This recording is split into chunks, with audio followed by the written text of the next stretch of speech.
Hello friends, welcome back. പുതിയൊരു വീഡിയോയിലേക്ക് എല്ലാവർക്കും സ്വാഗതം. കഴിഞ്ഞ എപ്പിസോഡിൽ നമ്മൾ പറഞ്ഞിട്ടുണ്ടായിരുന്നു, കഴിഞ്ഞ വീഡിയോയിൽ നമ്മൾ പറഞ്ഞിട്ടുണ്ടായിരുന്നു, ഈ ഒരു വരുന്ന വീഡിയോയിൽ നമ്മൾ ചെയ്യാൻ പോകുന്നത് MS Excel ട്യൂട്ടോറിയലിലെ മറ്റൊരു പാർട്ടാണ്. പാർട്ട് 6ലേക്കാണ് നമ്മൾ കിടക്കുന്നത്.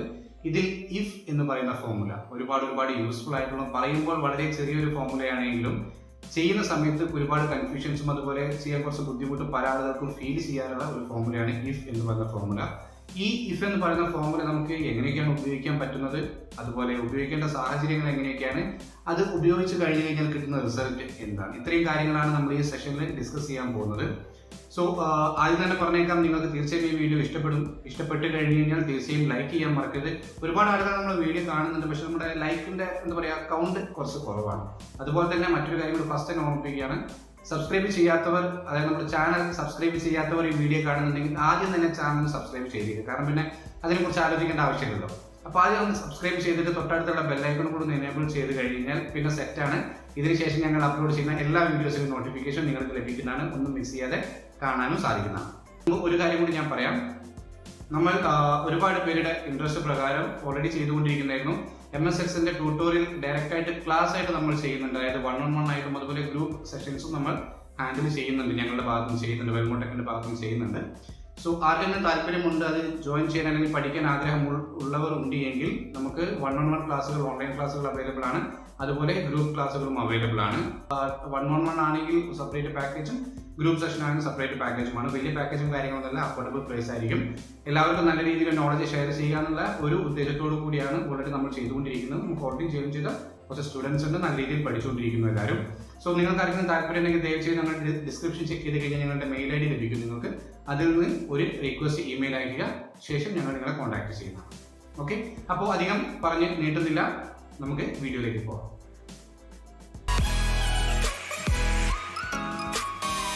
ഓക്കെ, അപ്പോൾ നമുക്ക് സ്റ്റാർട്ട് ചെയ്യാം. നിങ്ങൾക്ക് കറക്റ്റായിട്ട് ഇത് കാണിച്ചു തരാൻ വേണ്ടിയിട്ട് ഞാനിവിടെ ഒരു ഡേറ്റ സെലക്ട് ചെയ്ത് വെച്ചിട്ടുണ്ട്. സോ ഇതാണ് ഡേറ്റ. ഈ ഡേറ്റ എന്താണെന്ന് വെച്ച് കഴിഞ്ഞാൽ, നോർമലി നമുക്കൊരു സ്കൂളുകളിലോ അല്ലെങ്കിൽ കോളേജുകളിലോ മറ്റേതെങ്കിലും ഇൻസ്റ്റിറ്റ്യൂഷനുകളിൽ നോർമലി നമുക്ക് സ്റ്റുഡൻസിന് കൊടുക്കുന്ന ഒരു അസസ്മെൻറ്റ്.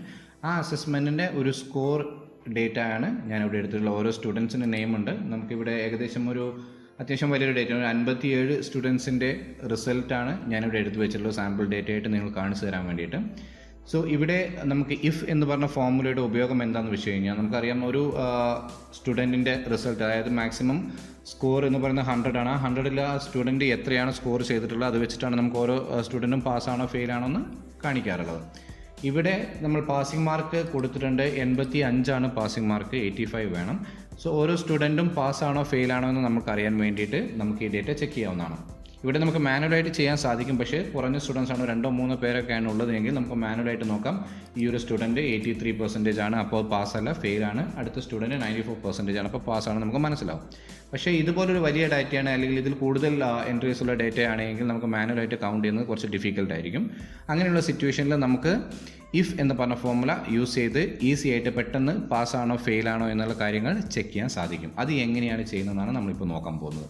സോ നമുക്ക് സ്റ്റാറ്റസ് എന്ന് പറഞ്ഞ റിസൾട്ടാണ്, പാസ്സാണോ ഫെയിലാണോ എന്ന് ഈ കോളത്തിൽ നമുക്ക് ഈ സെല്ലുകളിൽ നമുക്ക് അതിൻ്റെ റിസൾട്ട് വേണം. അതിനായിട്ട് ഇഫ് ഫോർമുല നമ്മൾ ഉപയോഗിക്കാൻ പോവുകയാണ്. ഓക്കെ, ആദ്യം നമുക്ക് ഏത് സെല്ലിലാണോ റിസൾട്ട് വേണ്ടത് ആ സെല്ലിൽ നമുക്ക് ഫോർമുല ഇൻസേർട്ട് ചെയ്യാം. നോർമലി മറ്റ് ഫോർമുലാസ് ചെയ്യുന്നത് പോലെ തന്നെ ഈക്വൽ പ്രസ് ചെയ്യുന്നു, അതിനുശേഷം ഇഫ്. സോ ഈ ഇഫ് എന്ന് പറഞ്ഞ ഫോർമുല നമുക്ക് ആ ഒരു വേർഡിൽ ഇഫ് എന്ന് പറഞ്ഞ വേർഡിൻ്റെ മീനിങ്ങിൽ തന്നെ നിങ്ങൾക്ക് കാര്യം മനസ്സിലാവും. എന്താണെന്ന് വെച്ച് കഴിഞ്ഞാൽ, നമ്മൾ എക്സലിനോട് പറയുന്നത് ഞാനൊരു കാര്യം ഉദ്ദേശിക്കുന്നുണ്ട്, അപ്പോൾ ആ കാര്യം ഞാൻ ഉദ്ദേശിക്കുന്നത് പോലെയാണ് എങ്കിൽ എനിക്ക് ഈ രീതിയിൽ കാണിക്കൂ, ഞാൻ ഉദ്ദേശിക്കുന്ന പോലെ അല്ല എങ്കിൽ എനിക്ക് മറ്റൊരു രീതിയിൽ കാണിക്കൂ എന്നാണ് നമ്മൾ എക്സലിനോട് പറയുന്നത്. അപ്പോൾ നമ്മൾ പറയുന്നു ഇഫ്, അതിനുശേഷം സ്കോറാണ് നമുക്ക് ലെഫ്റ്റ് സൈഡിലുള്ള ഇ എന്ന് പറയുന്ന കോളത്തിൽ നമുക്ക് അവൈലബിൾ ആയിട്ടുള്ള സ്കോറുകളാണ്. ആ സ്കോറ് ഞാൻ ഉദ്ദേശിച്ചത്, അതായത് 85 ആണ് എനിക്ക് പാസിംഗ് മാർക്ക് വേണ്ടത്. 85നോ അതിന് മുകളിലോ ആണെങ്കിൽ എനിക്ക് പാസ് എന്ന് കാണിക്കുക, അല്ല 85ന് താഴെയാണെങ്കിൽ എനിക്ക് ഫെയിൽ എന്ന് കാണിക്കുക എന്നാണ് നമ്മൾ എക്സലിനോട് പറയാൻ പോകുന്നത്. സോ ഇവിടെ ഇഫ് എന്ന് കൊടുത്തു, അതിനുശേഷം ഓപ്പൺ ബ്രാക്കറ്റ്, അതിനുശേഷം ഏത് സ്കോർ ബേസ് ചെയ്തിട്ടാണോ നമുക്ക് റിസൾട്ട് തരേണ്ടത് ആ സ്കോർ സെലക്ട് ചെയ്യുക. ആ ഒരു സ്കോർ ഏത് സെല്ലിലാണോ ഉള്ളത് ആ സെല്ലിലേക്ക് മൂവ് ചെയ്യുക. നിങ്ങൾക്ക് ലെഫ്റ്റ് ആരോ ബട്ടൺ പ്രസ് ചെയ്ത് മൂവ് ചെയ്യാം, അല്ലെങ്കിൽ മൗസ് പോയിന്റർ കൊണ്ട് ക്ലിക്ക് ചെയ്യാവുന്നതാണ്. ഓക്കെ, സോ അതിനുശേഷം ഏതാണോ സെല്ല് വേണ്ട സെല്ല് സെലക്ട് ചെയ്തതിന് ശേഷം നമ്മൾ കണ്ടീഷൻ കൊടുക്കണം. എന്താണ് നമ്മുടെ കണ്ടീഷൻ?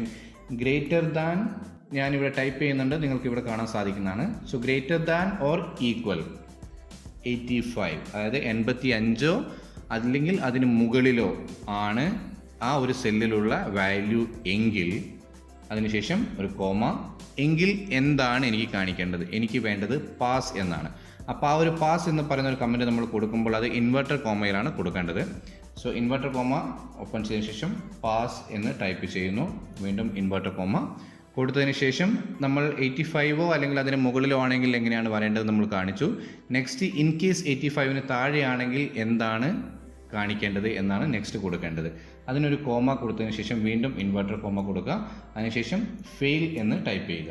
സോ ആദ്യം നമ്മൾ കണ്ടീഷൻ കൊടുത്തു, 85 മുകളിലോ അല്ലെങ്കിൽ 84 ആണെങ്കിൽ പാസ്, അതല്ല മറ്റേതെങ്കിലും ഒരു വാല്യൂ ആണ് ആ ഒരു സെല്ലിലുള്ളത് എങ്കിൽ എനിക്ക് ഫെയിൽ എന്ന് കാണിക്കുക എന്നൊരു കമൻറ്റാണ് നമ്മളിപ്പോൾ ഇവിടെ കൊടുത്തിട്ടുള്ളത്. ഇൻവെർട്ടർ കോമ കൊടുത്ത് ക്ലോസ് ചെയ്യുക. അതിനുശേഷം ക്ലോസ് ബ്രാക്കറ്റ് കൊടുക്കുക.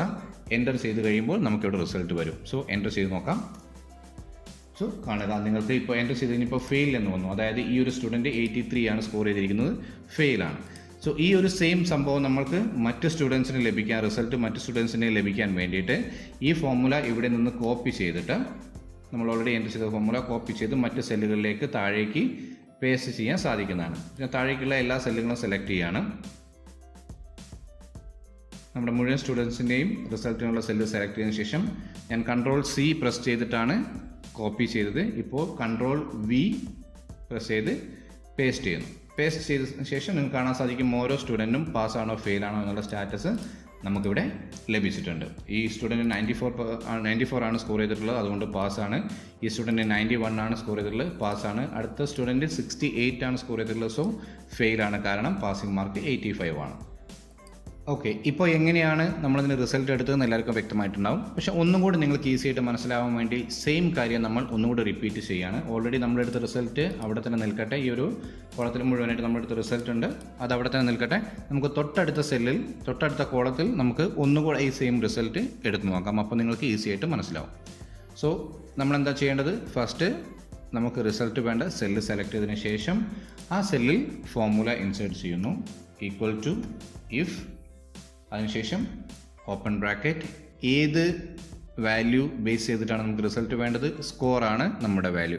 സോ സ്കോർ ഏത് സെല്ലിലാണോ ആ സെല്ലിലേക്ക് ആ സെല്ല് സെലക്ട് ചെയ്യുക. അതിനുശേഷം എന്താണോ നമ്മൾ കൊടുക്കുന്ന കമൻറ്റ്, ഇവിടെ കോമ കൊടുക്കേണ്ട ആവശ്യമില്ല. ഒരുപാട് പേര് ഇഫ് യൂസ് ചെയ്യുന്ന സമയത്ത് ഇഫ് ഫോർമുല യൂസ് ചെയ്യുന്ന സമയത്ത് ചെയ്യുന്നൊരു മിസ്റ്റേക്ക് ഉണ്ട്. സ്റ്റാർട്ടിങ്ങിൽ വാല്യൂ എവിടെയാണോ, ലോജിക്കൽ ടെസ്റ്റ് ഏതിലാണോ വരുന്നത്, ആ ഒരു ലോജിക്കൽ ടെസ്റ്റ് വരുന്ന സെല്ല് സെലക്ട് ചെയ്തിട്ട് കോമ കൊടുക്കും. അതിനുശേഷം മറ്റുള്ള കാര്യങ്ങൾ ടൈപ്പ് ചെയ്ത് അതിനുശേഷം എൻ്റർ ചെയ്യുന്ന സമയത്ത് കറക്റ്റായിട്ട് റിസൾട്ട് ലഭിക്കില്ല, എററാണ് ലഭിക്കുക. സോ അതുകൊണ്ട് ഇവിടെ നമുക്ക് കോമയുടെ ആവശ്യമില്ല.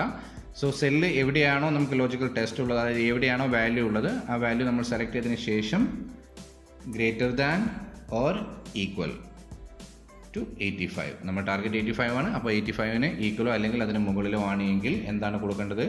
കോമ കൊടുത്ത് ഇൻവെർട്ടർ കോമ ഓപ്പൺ ചെയ്യുക. അവിടെ നമുക്ക് കൊടുക്കേണ്ട കണ്ടീഷൻ നമ്മൾ ചോദിക്കുന്ന രീതിയിലാണെങ്കിൽ പാസ് എന്ന് എഴുതി കാണിക്കണം.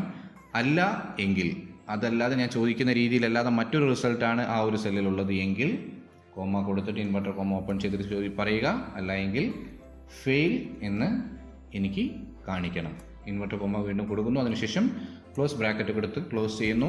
എൻ്റർ ചെയ്യുമ്പോൾ നമുക്ക് റിസൾട്ട് വരുന്നുണ്ട്. സോ ഈ ഒരു റിസൾട്ട് എല്ലാ സ്റ്റുഡൻസിനും വേണ്ടി ലഭിക്കാൻ വേണ്ടിയിട്ട് നമ്മൾ ആ ഫോർമുല കോപ്പി ചെയ്യുന്നു. മുഴുവൻ സെല്ലുകളും സെലക്ട് ചെയ്യുന്നു. എല്ലാ സ്റ്റുഡൻസിൻ്റെയും റൈറ്റ് സൈഡിലുള്ള സെല്ലുകൾ സെലക്ട് ചെയ്തിട്ട് Ctrl+V പ്രസ് ചെയ്ത് പേസ്റ്റ് ചെയ്യുന്നു. സോ എല്ലാ സ്റ്റുഡൻസിനും ആദ്യം നമുക്ക് ലഭിച്ച അതേ റിസൾട്ട് തന്നെയാണ് രണ്ടാം തവണയും ലഭിച്ചിട്ടുള്ളത്. ഓക്കെ, സോ ഇഫ് ഫോർമുല എങ്ങനെയാണ് ഉപയോഗിക്കേണ്ടതെന്ന് നിങ്ങൾക്ക് വ്യക്തമായിട്ടുണ്ടാകുമെന്ന് വിശ്വസിക്കുന്നു. ഇവിടെ ഡാഷ്ബോർഡ് ഒന്ന് മെൻഷൻ ചെയ്ത് നിങ്ങൾക്ക് ഇവിടെ കാണാൻ സാധിക്കുന്നതാണ്. ഇതെന്താണെന്ന് വെച്ച് കഴിഞ്ഞാൽ, നോർമലി ഈ ഇത്രയും സ്റ്റുഡൻസ്, നമുക്ക് ഏകദേശം 57 സ്റ്റുഡൻസ് ഈ ഒരു ടെസ്റ്റ് അപ്പിയർ ചെയ്തിട്ടുണ്ട്. അതിൽ ഒരുപാട് പേര് പാസ്സായിട്ടുണ്ട്, ഒരുപാട് പേര് ഫെയിൽ ആയിട്ടുണ്ട്.